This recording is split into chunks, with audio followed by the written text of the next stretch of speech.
Isang umaga, habang masayang kumakain si Tarsilo ng isang hinog na aratiles, isang malaking anino ang biglang tumakip sa kanya. "Akin na yan, munting nilalang!" Sigaw ni Uwak sabay dagit sa prutas mula sa kamay ni Tarsilo. Walang nagawa si Tarsilo kundi manginig sa takot. Gabi na at umiiyak si Tarsilo sa ilalim ng halaman. Ang kanyang mga luha ay kumikinang sa liwanag ng buwan. Isang maliit na ilaw ang lumapit sa kanya. "Bakit ka malungkot, kaibigan?" tanong ni Kislap, isang alitap-tap. Ikinuwento ni Tarsilo ang kanyang takot at ang pang-aapi ni Uwak. "Huwag kang mag-alala," sabi ni Kislap. "May alam akong paraan."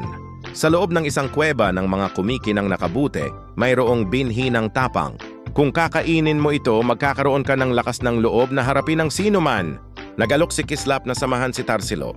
Pumasok sila sa isang madilim na kuweba. Ngunit sa loob na mangha si Tarsilo.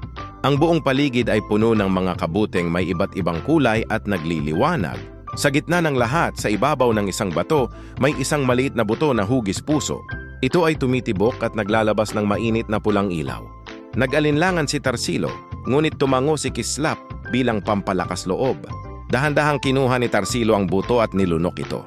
Bigla isang kakaibang init ang kumalat sa kanyang buong katawan. Hindi ito masakit.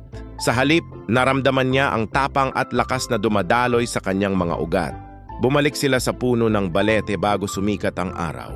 Kinaumagahan, muling dumating si Uwak. "Hoy Tarsilo, nasaan ang almusal ko?" Sigaw niya, handa ng mangagaw muli. Ngunit sa pagkakataong ito, hindi tumakbo si Tarsilo. Humarap siya kay Uwak at buong lakas na sumigaw, "Tigilan mo na ako!" Sa kanyang pagsigaw, isang maliit na apoy ang lumabas sa kanyang bibig. Nagulat si Uwak at napatras. Napagtanto ni Tarsilo na ang binhi ng tapang ay nagbigay sa kanya hindi lang ng lakas ng loob, kundi ng nag-aalab na espiritu. Upang ibahagi ang kanyang bagong tapang, hinawakan niya ang mga maputlang berdeng bunga sa halaman kung saan siya dati nagtatago. Isa-isa ang mga ito ay naging kulay pula na sinisip-sip ang init at anghang mula sa kanya. Mula noon, ang maliliit na prutas na iyon ay tinawag na siling labuyo. Dala-dala nila ang anghang at tapang ni Tarsilo.